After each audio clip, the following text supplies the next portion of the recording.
is going to come down to quality of the service, which often means a couple things. Number one is quality of the communication, suggesting and walking them through how to listen to the recordings of their customer service calls and their sales calls so they hold their own team accountable and train them. And then also listening into those calls ourselves and letting our clients know, hey, we noticed you have some reps who are saying certain things or in a certain way that isn't working out great in terms of the quality of the conversation. So highlighting red flags or at least areas of improvement. This is the Snowball Effect. You're listening to the Marketing Playbook series, presented by the Snowball Effect podcast. It's growth done right. Hey, I'm Todd, and welcome to the Snowball Effect. This is our Marketing Playbook series, and I'm really excited to have Andrew Peluso on the podcast today. Welcome to the podcast, Andrew. Thank you for having me. Happy to be here. Before I pick your brain about marketing, you've been in the agency world for a long time, kicking butt, and but first I just want to get to know you just a little bit. So tell me something interesting about you that the normal person might not know. Yeah, something interesting and still relevant to today because I still do this from time to time and plan to do it in the future. Is I've climbed Mount Shasta five times Nice. or attempted at least, which is a 14,000 foot an elevation mountain in Northern California. It's one of the best mountains to climb in, I think, North America. I should say for people who want to climb a mountain where you feel like you're really climbing a mountain, but without it being challenging, but without it being miserable. But I've climbed it with a bunch of people in their 60s who are not in particularly great shape. I've climbed it. I climbed it when I was 16 for the first time, and have learned a lot by climbing that mountain. I imagine you learn a lot about yourself. How long does Mount Shasta take? It depends on the stragglers. And as the person having led a few groups up the mountain, I'm the last one off the mountain because I got to make sure everyone gets off safely. So you can do it in either 1 or 2 days. It's fun though, because you are from time to time, you might need a nap on the mountain. And there are a couple places where you can do that, including on the summit. You can hunker down and the wind just suddenly goes away after howling all the way up. And you're exhausted. You put your head back and you take a nap for an hour. I love that. I'm not going to try to impress you with my hikes behind my house. I do a lot of trail running, and it's like 2 feet elevation gain. So it wouldn't impress you, but I do like to get out there. And so I really respect what you've done. Having done just small versions, just even in the hills where I'm at, a lot of respect. I now want to pivot over to your work life. So you spend a lot of time in nature, getting out on the mountains, but you've got a nice history of working with agencies and really spearheading people's on digital marketing strategy. So give me just a thumbnail sketch of a little bit of your recent journey in the marketing world. Sure. So started my first agency with my best friend in 2016. That was Websaw Studio. It was a web design and development agency for anyone for anything in Sacramento. Learned the hard way that trying to build anything for anyone is not the way to build an agency most of the time. It's just not the best business model. Sales are harder. There's very little differentiation, and you got to charge a lot if that business is going to work. My business partner and I parted ways amicably. He ended up selling that agency and becoming a part of another development agency. I took our book of marketing business and started Bananas Marketing in 2019. I love it. And then from there, how does Pesty, the Pesty agency, fit in? Yeah, Bananas Marketing was and still is providing search engine marketing services to service businesses, lead generation, clients who want to target a local market or many local markets. And even niching down to that, I found out wasn't niche enough. And I had sold pest control door to door over 10 years ago. Nice. And was, yeah. And for a buddy of mine who started a pest control company two other buddies of mine that ended up starting their own pest control companies. So I had kept my eye on the industry. And when I decided I was going to niche down further than what I was doing at Bananas, I had familiarity with the pest control industry, and I had a client in the managed IT services industry. And so I studied both of those industries to try to determine which route I would go, and ultimately decided that pest control, the path that made the most sense. I love it. Let me pick your brain a little bit about projects that you've got going on right now. For those who are unfamiliar with the agency life, could you just explain a little bit about the types of companies you're advising right now and what it's like day to day in agency life? So at Bananas Marketing, we're providing services to service businesses, mostly B2C. We have a couple of clients in the IT services space. And at Pesty, we're all about offering the same services, but exclusively to pest control companies. And day to day, a lot of it is leading the team and helping provide guidance, whether it's doing a whiteboard session or every Monday I meet with almost all of the core team members, and I'm constantly trying to raise the standard and get people to move faster.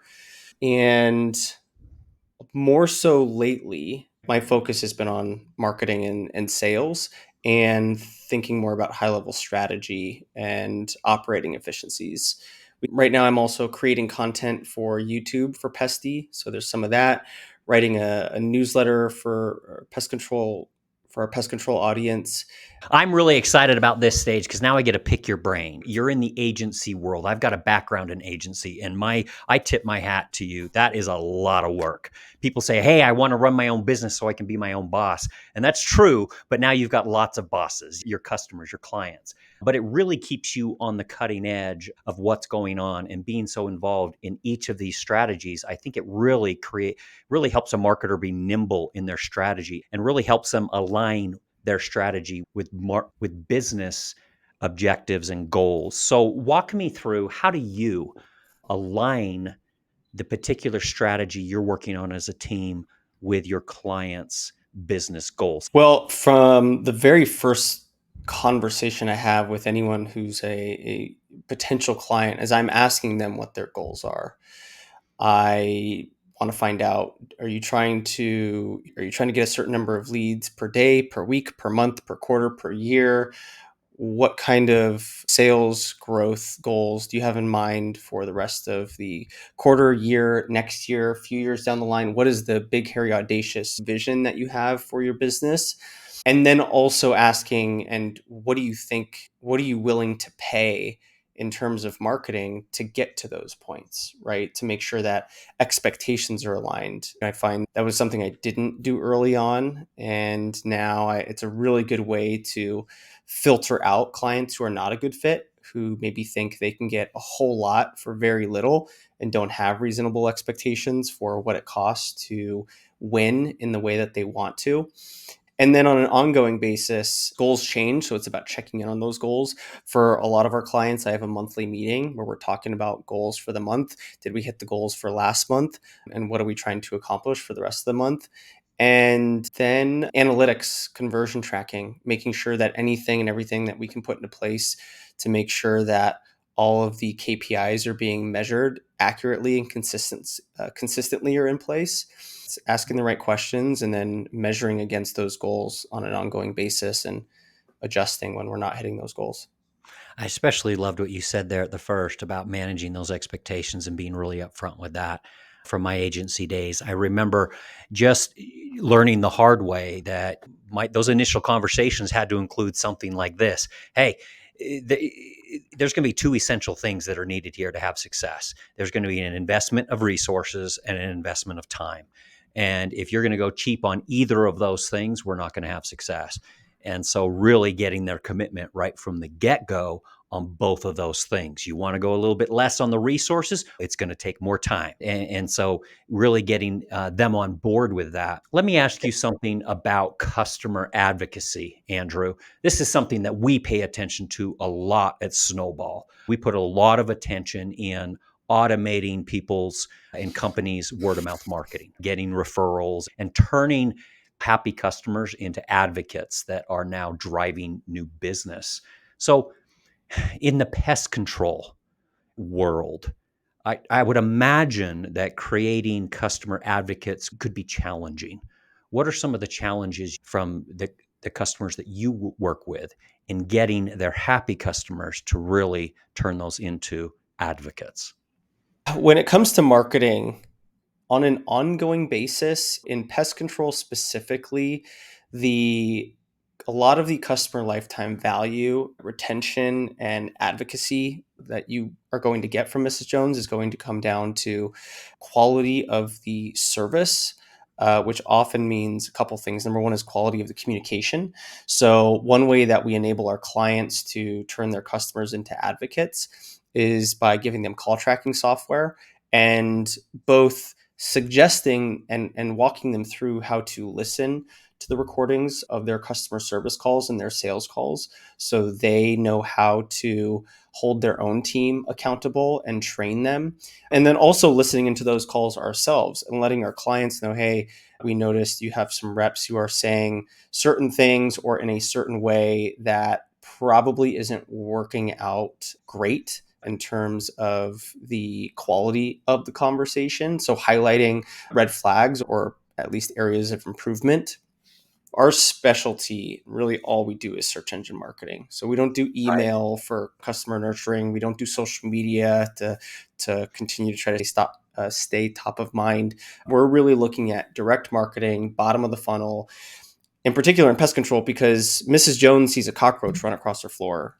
She's either yelling at her husband or partner to go to Google and find someone, or she's going to Google and typing in pest control, just wants to see who can show up first, assuming that there are no red flags for a company. So we are the best in the world at making sure that our clients show up when they need to show up for that, type of context. And that's all we've really focused on for now. So I'd say the call tracking and educating our clients on how to use call tracking for training purposes is probably where we help them the most with customer advocacy. And that's why people hire you, is because you specialize in bringing people to them, right? And then people can hire companies like us who will say, great, once you've got people in the door and they're happy, let's give them a megaphone. So it works. It's a nice 1-2 punch. Yeah. But I really like that. When you talk about this focus on SEO, search engine marketing, what are some of the key metrics that your customers really care about or that you spend time educating them on? The customers or the metrics our customers care about is sales, right? That's what puts food on the dinner table. So that's what the majority of our conversations revolve around is sales and leads and the cost to acquire a customer and the cost to acquire a lead. So everything boils down to that, especially when we specialize in working with pest control companies who are between, let's call it about 1 million, really ideally more like 2 million a year in revenue on up to about $20 million a year in revenue. And those companies do not have in-house marketers. And you can see their eyes glaze over as soon as we start to use a lot of jargon.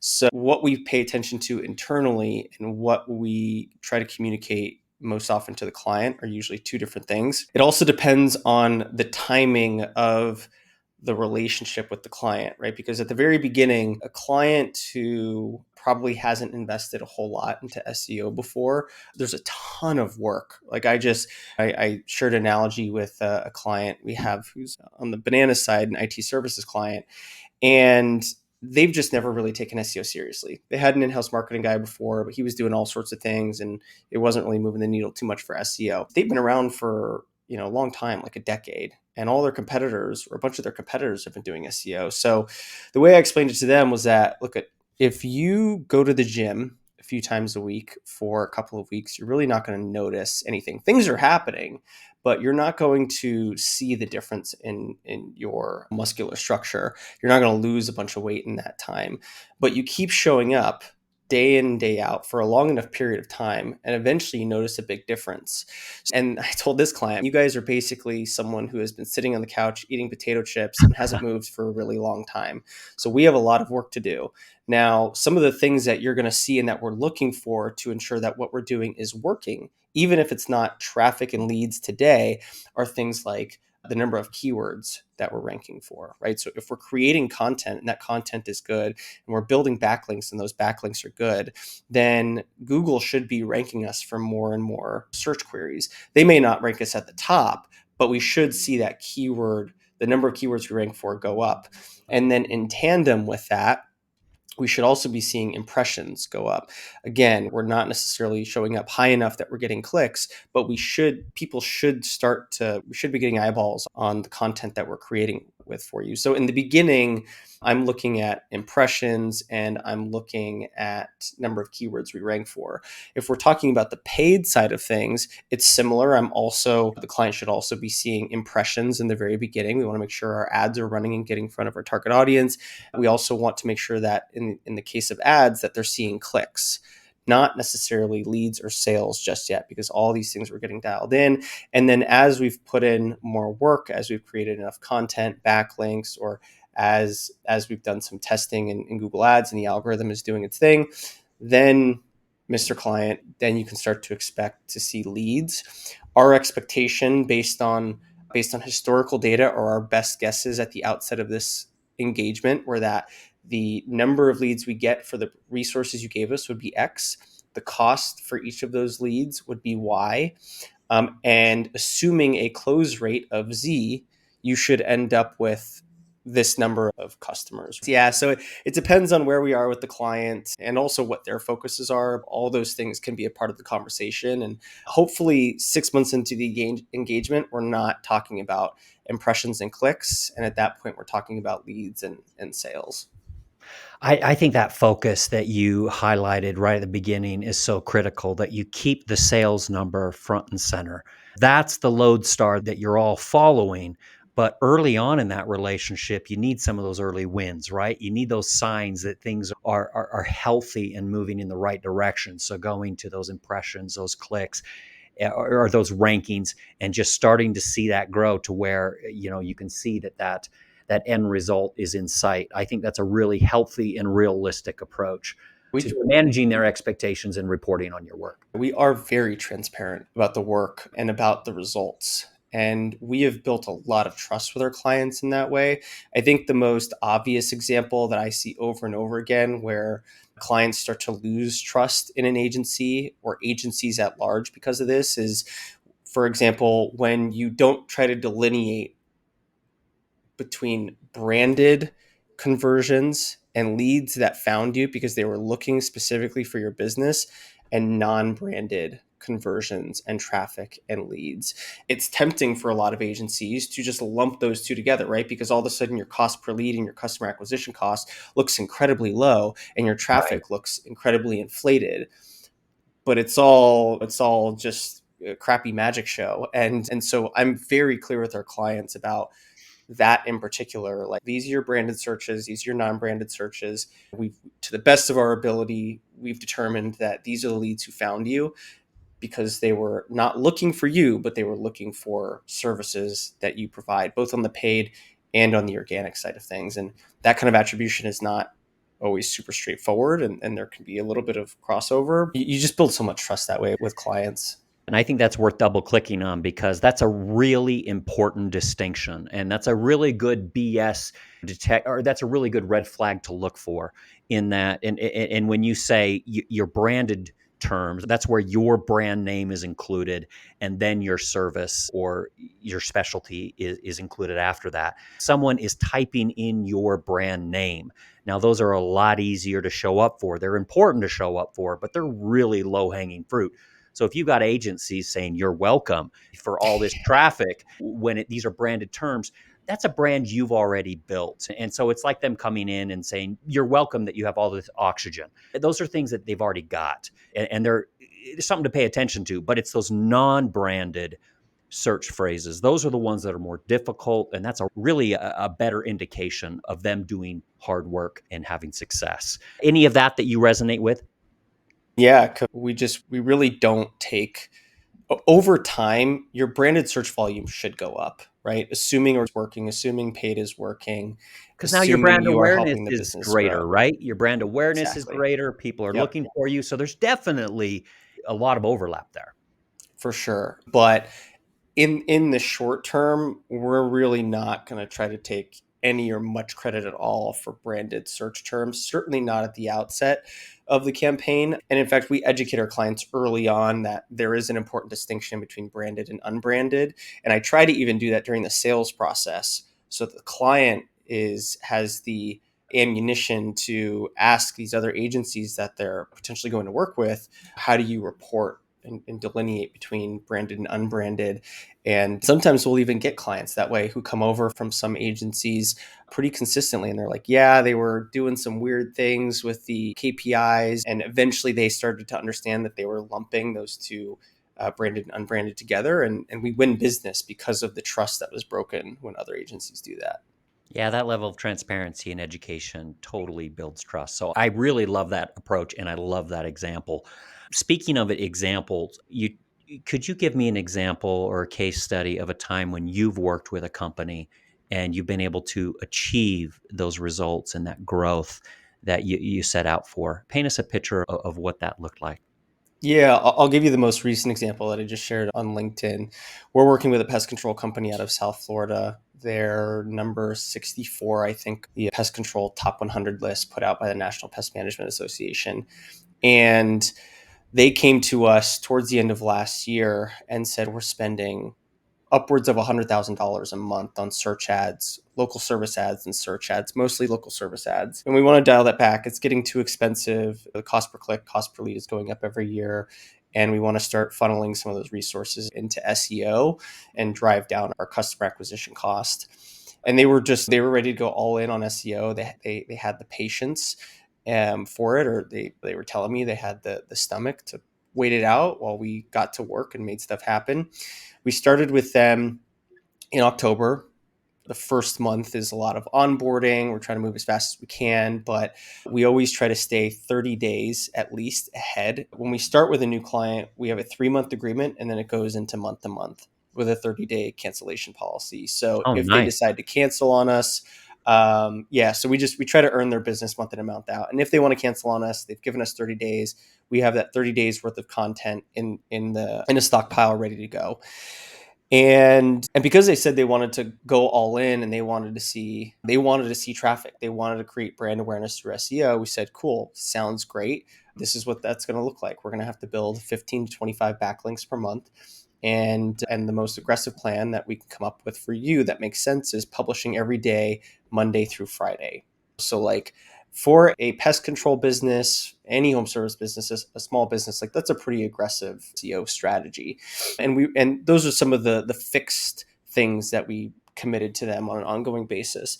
So we officially launched the first piece of content at the beginning of November. That previous summer, they had, I want to say, maxed out their traffic at about 24,000 users per month.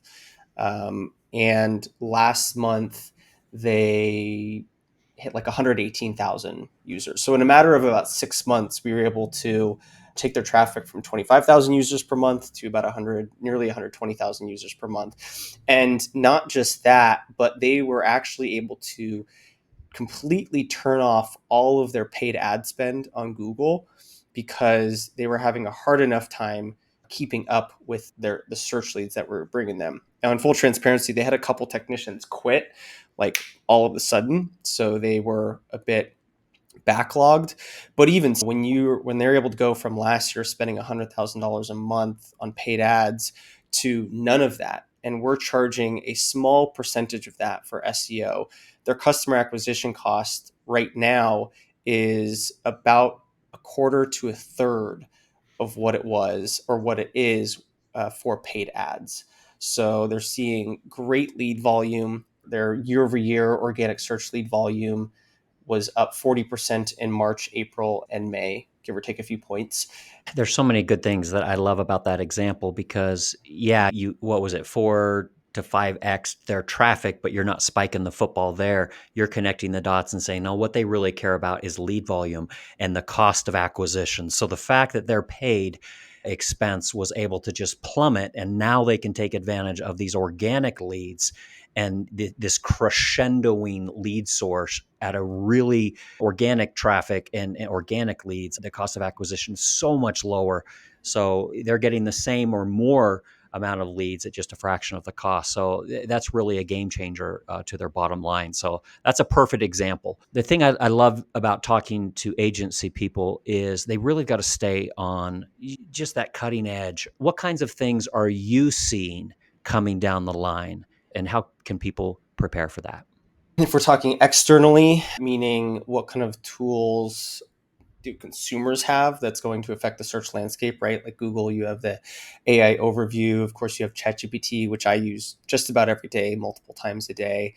And then internally, you have the tools to operate more efficiently and to improve quality. If we're talking about tools and technology, I think today what we're really talking about is AI You largely. nailed it. That's what we hear. That's what we hear all the time. Yeah. AI, AI. Yeah. So I would love to double click on both of those quickly. Is okay. Yeah. Some of this AI stuff. Help us look around the corner a little bit about what we can expect there, especially in search. Yeah. So what we're seeing with AI overview is that our top of the funnel content is taking a hit in terms of traffic. It's not ideal, especially when that's the content that we really want to use to build brand awareness. But we're not seeing it hit our money pages, right? In our case, the local service area pages that we've built to drive bottom of the funnel traffic and result in leads. And on the local side, we're not seeing AI impact the Google Map pack just yet, or at least it's unclear how it's going to affect that, because they haven't rolled out any AI overview updates to local that I've seen yet. We're in a little bit of a wait and see stance when it comes to AI overview, while also just focusing on the things that we've always focused on, which is creating good content and building high quality links and making sure our sites are technically sound and have good just fundamental SEO and business practices in place. On the business side, I think is where I'm just thrilled. Like, I love what we're seeing with AI and the tools that are available to us. It's completely transformed our business over the last year and a half since AI has come out. I was a very early advocate of I'm just an early adopter type person. So when this sort of stuff comes out, I just gobble it up and test it and play with it and force my team to do the same, especially as You I and me see it both. working. This is music to my ears. I love this. I want to hear more about this. What are you? How are you rolling this out to your team, and what types of things are you rolling out? Yeah, I've made it a part of the ethos of our organization to be innovative, to be early adopters, to move fast, to try new things. And because of that, there's not really ever a point in time when I'm meeting a whole lot of resistance, because that's part of the conversation early on in the hiring process. And someone has to enjoy adapting and trying new things if they're going to work with the team. To be specific, there's a lot of things. I think one of the first things that we used AI for was to respond to reviews on a Google business profile. We have few team members in the Philippines, one of which whose English isn't the best. His English is fine, but we wouldn't necessarily want him using his own English skills to respond to reviews. But with the help of a large language model like ChatGPT, he is able to provide very thorough, very kind responses to reviews on behalf of our clients, so that they don't have to take the time to do that in house. Another way that we've used it is through writing. We use a tool called Koala. Now, we don't just use AI to write it and then publish that. There's an AI first draft, and then there's another 2 to 3 hours per article of fact checking, of internal linking, of copy editing, in order to make it actually good content. We also integrate subject matter expert quotes, our own network, through using a tool called Featured. I think it's featured.io. It might be featured.com now, where we will publish a question related to an article or articles that we have written. And then all these different experts can respond to that, right? And so their expectation is that they get some type of brand awareness and a backlink, and we will include their quotes in the articles that we're writing. But to be able to use AI as the starting point, it's just made an unbelievable difference in our ability to scale our content and to focus resources that previously would have gone to getting it just to the 85-90% point that the AI now does. And instead, we're able to focus on how do we make the quality of the content significantly better with these new resources that we have available to us. Another way that we use AI is in our automation. So since one of the things we do is link building, we've built a tool where the AI will look at the website and determine through a few different tactics whether or not a site is worth us pursuing a link for, right? And that saves our prospecting team a bunch of time, because rather than manually going through and looking at every single site, we can cut out all of the lowest quality sites, and our time no longer has to spend time doing that. And that's a tool that we're continuing to refine. Other ways that we use the AI, have gotten most of our team members the ChatGPT Plus subscription. So I don't even know how they use all the ways they use it. Certainly for ideation, for example, we're working on creating a new blog and blog article format for one of our pest control clients. And I challenged my senior content marketing manager with making the perfect pest control blog. Like, what would that look like if money didn't matter and you could just make the best possible experience? And one of the things that we thought about was, how do you make a blog delightful and how do you make it memorable? And one of the ways you do that is through language, right? So a lot of times if you go to a blog article, for example, you'll see at the top there's like key takeaways as a summation of some of the things that are below. And key takeaways is fine and it's straightforward, but we wanted to provide something that was communicate something that was a little more fun. So I think what we ended up going with was pest pointers or something along those lines, right? It's small, it's subtle, but the aggregation of all the little different subtle things that can make the experience of visiting a blog, even something like a pest control blog, more delightful. I think all that adds up and makes a difference. So things like that, where we can go to ChatGPT and get ideas. I also constantly now find myself using ChatGPT to create and or troubleshoot formulas in spreadsheets. I take a screenshot of something and I say, I want this functionality in this column. And then I'll just go through the process step by step to get that created. Some things that are really simple, where there's a super simple formula I can use, and other things where I want to create financial models where I just have no idea where to even start. And so I just start with asking questions. And then we've also created a couple of GPTs, one of which I can take my YouTube transcript and then create the email newsletter that I send out afterwards. Or I can also take the YouTube transcript and turn it into a podcast transcript. And in every one of those cases, I've done my best to automate, as many steps as possible along the way. So YouTube video gets posted through Zapier, it picks up that link and then turns it into a email newsletter. Those are some of the things that I use pretty consistently, but there's also all sorts of in between. This is fantastic for marketers out there. Pay attention. He just went through so many operationally, so many tools and so many examples of things you can do right now so that you can really elevate your work and be focused on delighting and the creative part of really what got you into marketing. And pest control companies, you can just hear talking to Andrew. This guy knows his stuff. He understands the headwinds we're facing or the challenges with AI and can incorporate that into your strategy. So in a time of uncertainty, it's the best time now to have a Sherpa at your side to tie you back to the earlier Mount Shasta conversation, but somebody that can walk you through the crazy and fun times that we're in. Andrew, this has been really insightful and helpful to me personally and to our audience. If people want to reach out to you, they want to pick your brain and they want to engage with you, what's the best way for them to connect with you? Yeah, I think LinkedIn is probably the best way. My LinkedIn is just linkedin.com/in/Andrew Peluso, ANDREWPELUSO. If you Google my name, I might be the first LinkedIn that shows up as well. That's perfect. So everybody jump out and connect with Andrew. And so you can engage his services, but also so that you can follow his content and his thought leadership. Andrew, this has been really insightful and helpful. And I sure appreciate you joining the Snowball Effect podcast today. Yeah, thanks, Todd. This was fun. Everybody joining, thank you so much. And we'll see you next time on the Snowball Effect podcast. Have a good one.